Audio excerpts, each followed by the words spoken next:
Hi, everyone. Happy Monday. Welcome to the November 18th installment of our first year experience social hour. Today, I am very excited to host Dr. John Tanacredi. He is part of our environmental studies program here at Malloy University, and he is going to be sharing with us his journey, these wonderful STEM opportunities that students have, and everything that you will need to be to get excited about environmental sciences, both here at Malloy and elsewhere beyond the university. So Dr. Tanacredi, thank you so much for joining us today. Thank you, Dr. Cutter. Really appreciate it. So I'm going to go into ancient history a little bit, back to my high school days. There was a time when I was really, truly interested in becoming, this may sound a little weird, but I wanted to become a volcanologist. I wanted to chase after volcanoes. So I had an earth science teacher who was just amazing, but I was also an artist. So they didn't have too many things of artists and volcanoes. So I basically took every science course I could possibly do. And I did a lot of volunteering, did a lot of fishing. I worked at the New York Aquarium in Coney Island, Brooklyn, New York, and was a docent there for a couple of summers. And at the time in 1965 was a bit of a turmoil in world history, and I actually went to the first real large community college in the state of New York. It was Kingsborough Community College, and I was there. If my curveball was a little bit better, I probably would have been a different career path, but I've definitely play ball for Kingsborough. I think And chasing volcanoes is exciting, though. See, I'm just the opposite there. I would think that's an exciting, that would it was poke my great. interest.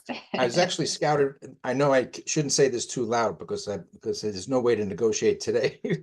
But everybody growing up in Brooklyn got scouted by the Yankees, and so it was not a big deal. But I'll never forget that day, and it did pretty well, but there was no phone call, so nothing really happened after that. But in 1966, I went into the United States Navy, volunteered to at a place called Floyd Bennett Field.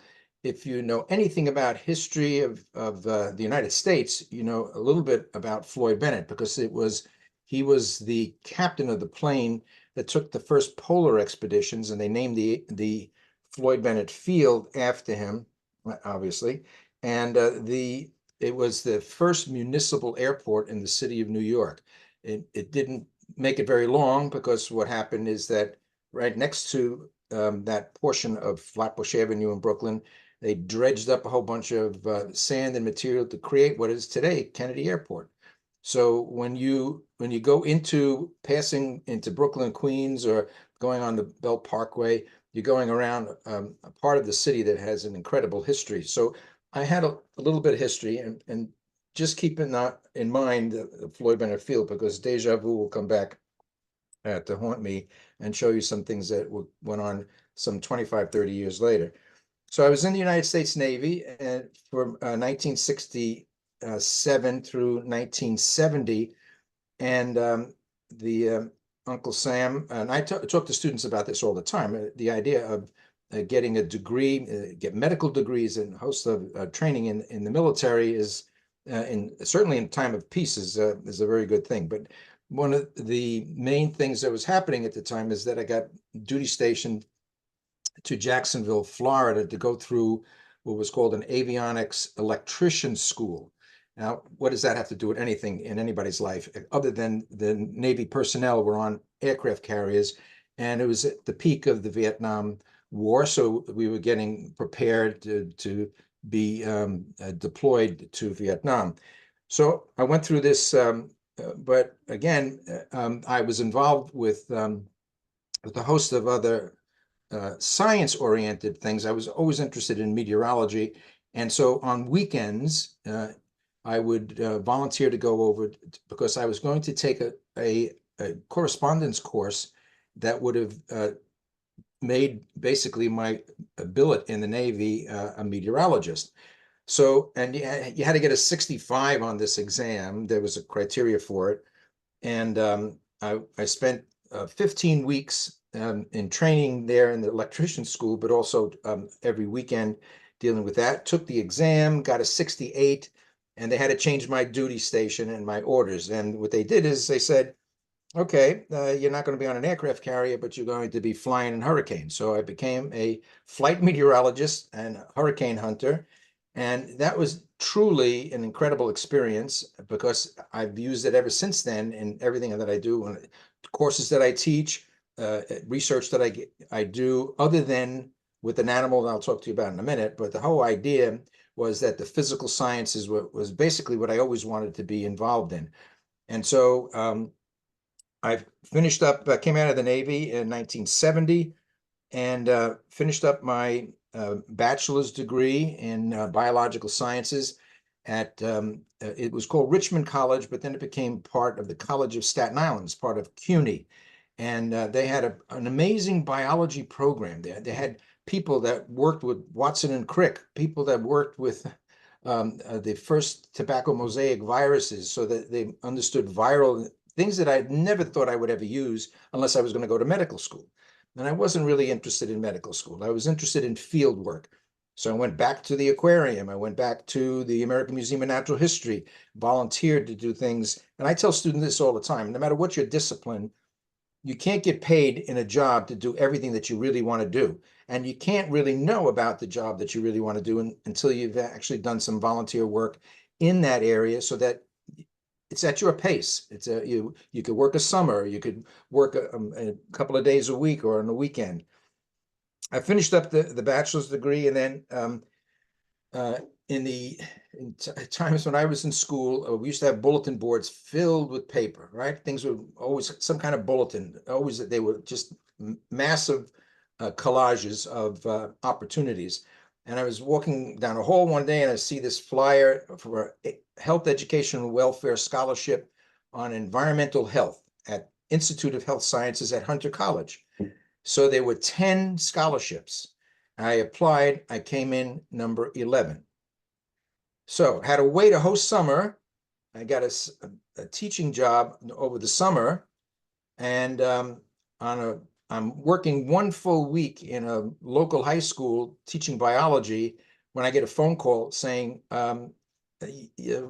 somebody dropped out and you got it if you want it. And I said, okay, so there it goes. The next 2 years, the scholarship paid for everything. I worked out in Edison, New Jersey at the EPA Laboratories, worked on instrumentation that had to do with environmental analytics, which today is the core of every type of environmental pollution project, gas chromatography, mass spectroscopy. I had my own instrument. These are instruments that were hundreds of thousands of dollars, but I'm in an EPA laboratory and I just would rummage around to all the scientists at the time. Here's the graduate student, let him do what he wants to do.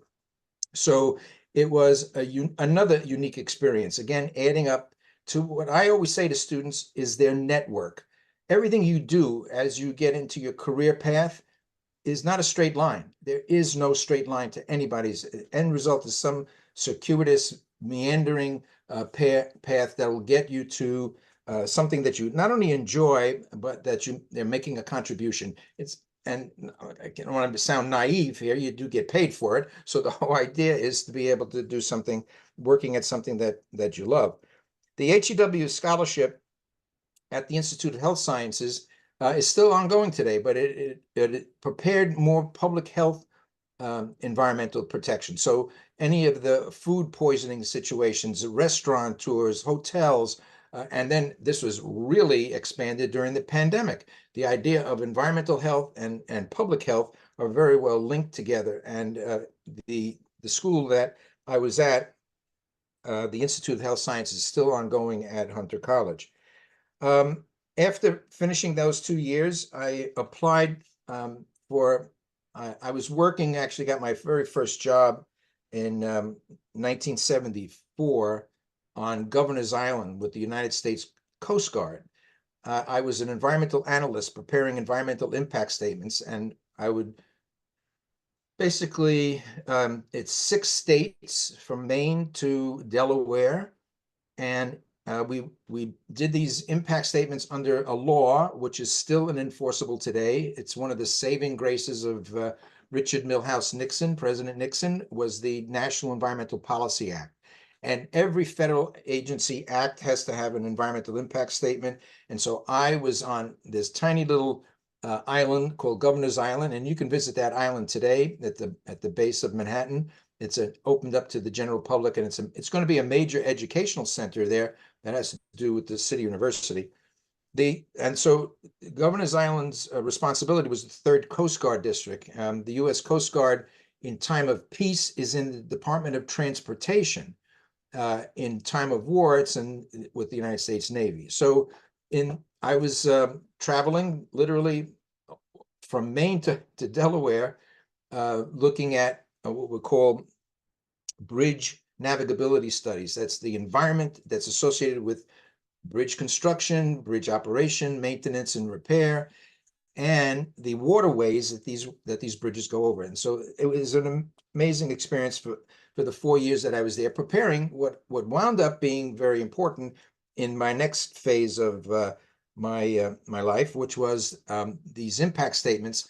I picked up a brand new impact statement that was developed by the Department of the Interior, where the National Park Service resides, and they were looking for an environmental protection specialist. That was the title in the federal government, again, Coast Guard and the Park Service, to work at Gateway National Recreation Area, to be the first urban national park. If you've ever been to a national park, the crown jewels of the national park system, Yellowstone, Grand Canyon, Yosemite, all of those are national park designations. But other parks can be historic sites. The Statue of Liberty is a national park.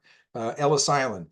Gateway was a recreation area. Fire Island National Seashore is a recreation area and a seashore. So all of those designations. So for the next 24 years, I was the research ecologist for the National Park Service, chief of natural resources.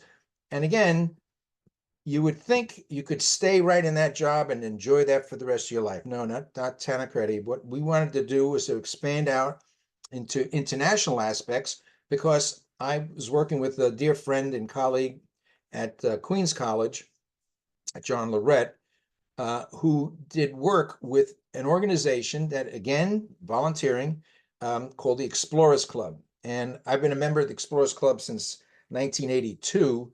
And the Explorers Club is the World Center for Exploration. Its headquarters is in New York City. And we do at Malloy right now, we still have a connection to some extent. We do Saturday science for students at the Explorers Club. Scientists like Dr. Cutter and other academicians, people who are working in the science field, in the STEM disciplines, come in and talk about their career, just like I'm talking to you right now. And it's So such a great opportunity for the students to come and actually we just finished up one with a scientist from the National Weather Service. So there's a whole host of career paths that they just have to keep on the internet for this. We'll be doing one in the spring semester, 4 of them in the spring semester. So I had went from the Coast Guard to the Park Service. The other part about the Park Service and John Lorette is that, again, you have to be a little bit of a history buff, and I love saying this. You got to go to Google to check this out. Tor Heyerdahl was the sociologist who said that the way people distributed themselves across the globe, that they moved along land bridges and then sailed across the ocean. Now, if you've done any sailing in your life, you know that sounds like the craziest thing in the world, because it's a very, very difficult opportunity. But majority of things you wear, that you eat, that you use in construction, things that from batteries to baseball bats, anything that you purchase these days comes on a ship. And so navigation is a big part of that. I cut my teeth again with the Coast Guard. So coming to the Park Service, I was pretty interested in meeting Tor Heyerdahl at the Explorers Club, because he had gone to Easter Island and he did several publications, research scientific publications. So again, you have to keep your mind thinking all the time. So I said, well, we have international parks that modeled themselves after the national park system. Why don't I talk to our international office in Washington, a couple of people that I worked with there. And so spent the week in DC, and we worked out a plan. We'll go to the Chilean government and we'll ask Chile to invite us to Easter Island, and we'll do an exploration. We'll look at their plans. We'll look at how they manage their national park unit, and we'll help them out. And it was great. That was in 1997, 98, 99, and 2000. 4 expeditions, and we got a book out of it. But the bottom line was that we worked with the Chilean government. And fast forward to 2018, right? That was almost 20 years, more than 20 years, that I took Malloy students back to Easter Island with me, and we looked at everything that we talked about, and majority, almost 90% of everything we did back in the 90s and recommended to the Chilean government, they implemented into protecting the natural and cultural resources of the most isolated populated island on Earth. All right, and look up, there's another Google opportunity there, right there in Easter Island. That But was you such also a can look great trip for at students Malloy too. stuff. I mean, they loved that trip. Oh, it was an amazing Really an opportunity. amazing I mean, opportunity for them. the Galapagos, the same type of thing. Yeah. I'm kind of an island person. I try to get to these islands, Mhm. and so the whole idea of being available to do things, not necessarily, I shouldn't say this too loud, not necessarily in curriculum associated with the degree path, because there's always the portion that gives you an opportunity to be expressive, to be challenged, do some things that are a little different than normal. And our international academic travel program is an amazing example of that. And so the pandemic has kind of slowed it down a little bit, but the bottom line is that for anything that there are 2 pieces of paper that go with you your whole life. One is your birth certificate, and the other is your transcript from your college education.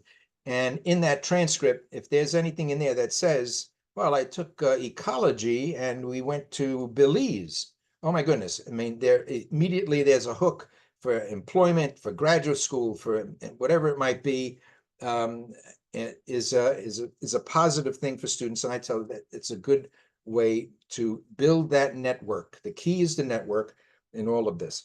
I was in 2001, I retired from the National Park Service, and was still working with the Explorers Club. And I was a member at the same time with another organization in New York called the New York Academy of Sciences. It's changed a little. It had a full environmental aspect. It was called industrial ecology, where they looked at cities and they try to look at that. I did that for 15 years. But they've changed a bit now. It's much more medical, and that's great, biomedical, but I'm not biomedical. So the idea is to look at where the career paths are. But the New York Academy of Sciences is an amazing facility. It's an international connection to students all over the world, and they have STEM coordinators that literally come from any country that the students are coming from, something that you could put in your network if you're interested in any of the STEM disciplines. And STEM, science, technology, engineering, and mathematics is has a little other acronym these days. It has an A in there, STEAM, so A for art. I am the world's most frustrated artist. Okay, I can tell you that much. Number one, because when I was in high school, I really thought I wanted to do that because I was interested in scientific illustration. And that is a major area today. Everyone thinks that they could take a computer and they can do things, which they can, much more than when in 1975. But scientific illustration is still a major, major contributor to scientific advancement because scientists can do things with the pen that you can't even do with the computer. You can track it into a computer at some point, but then you have to have really kind of advanced computer technology.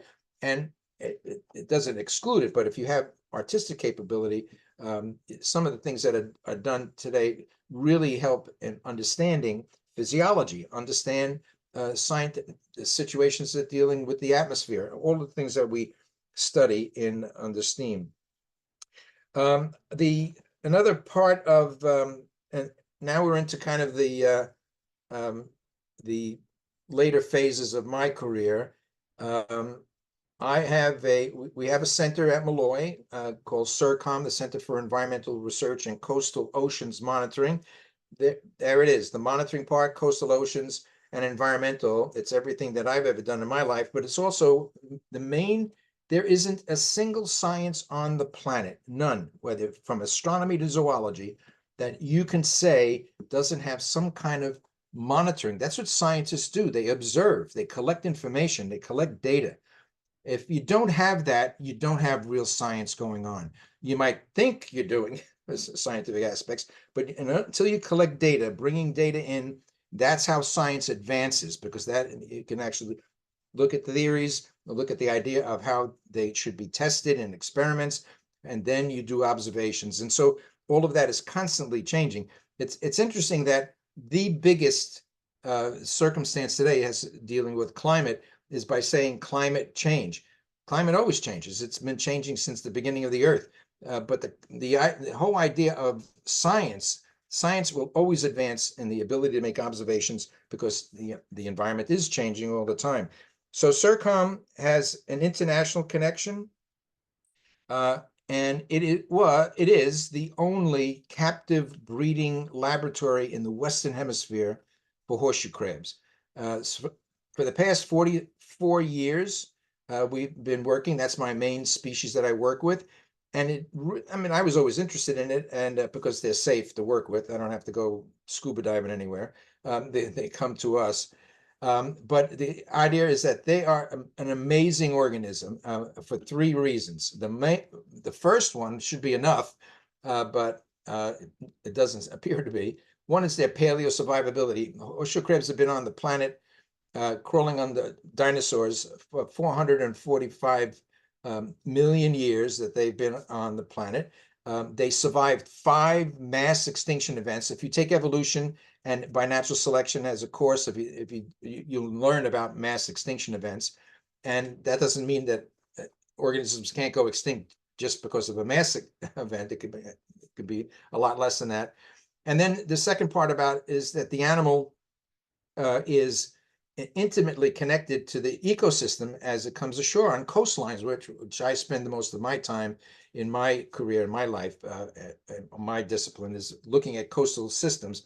And in those coastal systems, their eggs are food for birds. The animals themselves bioturbate the sediments, so get nutrients up to help marshes grow. They're seminal organisms on the planet, and we've been studying them for the 12 years that I've been at Malloy. This is what goes out. We breed them at the laboratory at West Sayville, and it's all part of the CERCOM Center. But as a center is more than just a lab. It's more than just a species. It's looking at every kind of interaction that network that you're experiencing gets involved in. So if you go into medical school, I have dentists call my dentist did this would talk to me about he's interested in paleontology because he wants to study the dental situations. And he literally went back to school to take some courses so he can volunteer to work at the American Museum of Natural History. I mean, it is your career path again can blossom in any direction it goes, but it doesn't mean that it's a dead end. Everything that you have some kind of relationship, and you should always keep that in mind. So the latest aspect has to do with the world's largest conservation organization, International Union for the Conservation of Nature, IUCN. I am on the steering committee of the IUCN's scientific specialty group for horseshoe crabs, the inaugural group. There was 8 of us. And now that has blossomed from 8 people to over 50 scientists in 9 countries, all working on horseshoe crabs. There's only 4 species of horseshoe crabs on the planet. 4, only 1 in North America, and from Maine to Florida and the tip of the Yucatan Peninsula, Limulus polyphemus. And that brings to the third part of why they're so important, because their blood, which is blue, is an incredible endotoxin detecting system. Nothing, no matter what you read about, what you hear about, nothing is more sensitive than horseshoe crab extracts producing Limulus amoebocyte lysate, LAL. It's 99.99% accurate in detecting gram-negative bacteria. Why is that important? Because every year in the United States, 245,000 people die from sepsis. Sepsis is a gram-negative health-related situation. And then lo and behold, that one course I took in graduate school about virology came in handy when in 2019 and 2020, we spent the next 4 years dealing with a COVID-19 pandemic, which was an international aspect. And we got a lot of television time, we got a whole lot of attention, but the key was the idea of protecting this animal against what is the major threat to this animal, which is the harvesting of over 1 million animals every year for bait. So that's been my, actually on Governor Hochul's desk right this moment is legislation that I was instrumental in helping out and get up to Albany. Hopefully she will sign that to ban the collection of horseshoe crabs for bait. And so this is what happens when you get involved in an academic career, especially in STEM or STEAM. The idea is that you're not going to really know where you're going to be going at some point, because something will pique your interest. Something will, you might take a course and someone will give you a lecture that you will never forget. I'll never forget my high school geology, earth science teacher. His aspect was to really have me take a look at something that I could put to pen. So that started my network. But you all have a special opportunity to do that at Malloy. If you're taking courses with Dr. Cutter, you're certainly getting the inspiration to look toward the biomedical field. All of this is critically important. And what's so fascinating, because my first course is we were just looking at the DNA molecule. We weren't really doing anything with DNA. We just, Watson and Crick had just only 10 years before that had just found the formation of it. And so you really have a tremendous wealthy level of academics and scholarly work in the sciences, and definitely in STEM disciplines. So I think I've covered just about everything up to this point. If there's, you can always email me at jtanacredi@malloy.edu. Go to the CERCOM website, and it's in the BCS website. And if you have any questions, you can always call me anytime, 24/7. And want to stop by, we can always chat about a question or two that you might have. And definitely look toward internships. We have internships at CERCOM. We have internships in the 24 groups that work with CERCOM.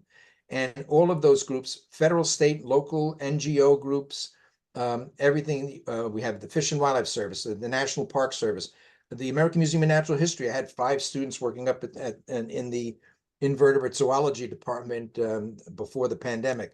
So, and there are summer internships, and you should always, if you're really interested in working and getting paid, start now, right now, for January and February. If you want a job in the summer, go to Federal Jobs USA, and there's a whole website around the world. I 2 dear friends of mine, one was working in the Maddalena Islands in Italy, another was working in Tokyo in Japan for the United States, and jobs that they were being paid to do there based upon, one was a Park Service person, one was an agronomist. And so there's a host of things you can't, you will never know exactly how detailed these are until you search. And that's what's so really one of the best things about the social network, is being able to get this tremendous wealth of information that you can look through and take advantage of. Yeah, I think that's all really great, especially for our students thinking about internship. You know, I know you mentioned earlier about international travel opportunities. I think those are 2 very relevant areas that our students should be exploring, you know, especially as they're starting to finish up their first semester, their first year. to get yourself out there, to get that stuff for your CV. And I think you had mentioned it earlier, just finding something you're passionate about and that you enjoy doing and see how it connects with the academics that you're already studying. And what a better way to develop a career and move into a career path. So, Yeah. and that's never linear for anyone. No, no. And we do have, just to add one other, get on a soapbox here, just uh, each summer that I've been at, it started at Dowling. I did it for 4 summers then. But ever since I came to Malloy, up to the pandemic, so from 2013 through to 2019, and 2020 we actually happened, but 21, 22, 23, we just didn't have the numbers and there was a lot of restrictions, but we have a course, a single 3-credit course during the summer, late August. It runs, it's called our National Park System, and you learn about the history of the Park Service. You get to visit 9 local metro area national park units, and it's a quickie, three credits, and it's a lot of fun. And I think the students have all enjoyed it every time that we've done it. You got to see things. It runs usually Monday to Thursdays, but it's very flexible, so it can be done. But you have to look at it separately because it's not necessarily covered under tuitions. It's an add-on, so that's a little detraction, but it is what it is. So Does yeah, it count as a science course? Dr. T, where can the students reach out to you if they want to get in touch with you to ask any questions? Do you have office hours? I'm in, well, they can go to my email and find out about their schedule and what their majors are. And that's, jtanacredi@malloy.edu. But then I'm in Kellenberg, room 302, back in the corner. And so they can come by there anytime. And I'm usually there for this semester, Monday, Tuesday, Thursday, and Friday. Wednesdays, if I'm not in the field, I'm at CERCOM. And but it's just can email me, text me. On my indicia, there's my cell phone. You can call me anytime, 24/7. Great, thank you so much. And I know you've had a lot of great students come and work on a number of different projects, both with CERCOM and then the National Park Services. I just remember Sarah Blader, I think, who she's now an adjunct here, who worked on a lot of different projects with you. That was really instrumental, I think, to having her go back and do her PhD, and now being able to be an adjunct here. So that's been great for her. So really just kind of excellent. starting to think about some of those things for our students it's really great. And I was just looking while we were speaking, the New York Academy of Sciences, for students, it's only $35 a year to sign up. You get access to Nature and Scientific America. You get either free or highly discounted access to their webinars, their symposias, their scientific events, everything that's going on within the academy itself. Opportunity for mentorship as well. So good shout out for them, for any of our students interested in a membership with the New York Academy of Sciences. Well, thank you, Dr. Sorry, don't mean to cut you off. Not a problem at all. This is good. I'm just, this kind of message, this is a great thing. I appreciate you doing this, because we don't have too many opportunities to get to the ears of students so they can think about this type of thing. But there are a lot of questions, and especially if they're just starting out, right? They're coming out of high school, and so this is it's a good opportunity, and I can do it as many times as anybody will bear it. I know. I wish we had some more live audience, but hopefully they'll catch it on demand on our YouTube channel. And certainly something I think departmentally would be wonderful to have an afternoon where all our new students could come in and learn about all the great work that the faculty and the departments are doing. But thank you so much for joining us despite our quiet audience.